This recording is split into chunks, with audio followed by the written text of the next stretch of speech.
एक 80-90 साल का एक बूढ़ा शख्स ज़रगर की दुकान पर गया और उससे कहा कि मुझे अपना तराजू दो, मैंने अपना सोना तोलना है, उसके बाद मैं आपको या आपका तराजू वापस कर दूंगा।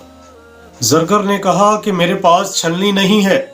उस बूढ़े शख्स ने हैरान होकर पूछा, मैंने तो आपसे तराजू मांगा है और आप कह रहे हैं कि मेरे पास छलनी नहीं है।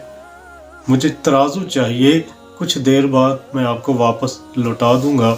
जब दोबारा तराजू का सवाल किया उस बूढ़े शख्स ने, तो ज़रगर ने कहा कि मेरे पास झाड़ू भी नहीं है।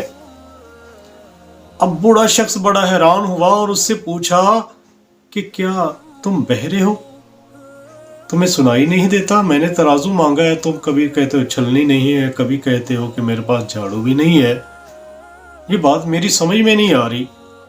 तो ज़रगर बोल पड़ा, कहने लगा कि बूढ़े मियाँ, आप बहुत बूढ़े हो चुके हैं, आपको नज़र भी कम आता है और आपके हाथों में राशा भी है, यानी आपके हाथ कांप रहे हैं।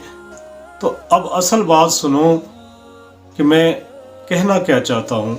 आपके पास जो सोना है वो ज़रात के अंदर है, वो उसकी डली नहीं है।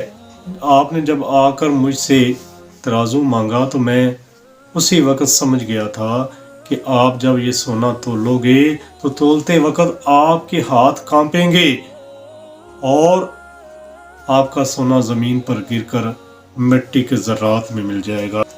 जब सोना आपका गिर जाएगा तो फिर आपको झाड़ू की ज़रूरत पड़ेगी।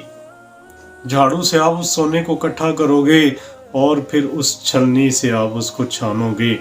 मुझे आपका अंजाम आपके आगाज़ से पहले ही नज़र आ गया था कि आपके साथ ये कुछ होगा, इसलिए मैंने आपको तराजू नहीं देना, इसलिए आप किसी और से तराजू ले लें।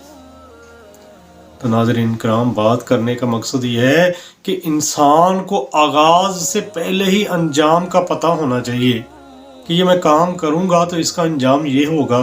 बाज़ लोग इतने बेवकूफ़ होते हैं, उनको अंजाम का पता ही नहीं होता कि ये जो काम मैं करूँगा तो इसका अंजाम क्या होगा। देखें कि बुरे काम, उनका अंजाम भी बुरा ही होता है, लेकिन बुरे काम लोग बड़े दिल जमी से कर रहे होते हैं, उनको कोई एहसास ही नहीं होता, कोई शर्मिंदगी नहीं होती। कोई भी काम करें पहले उसके बारे में सोचें और सोचो विचार करने के बाद आप उस काम को हाथ लगाएं, वरना आप वो काम ना करें, क्योंकि वो आपका बस का नहीं है। कहते हैं ना, जिसका काम उसी को साजे, वो आप मत करें।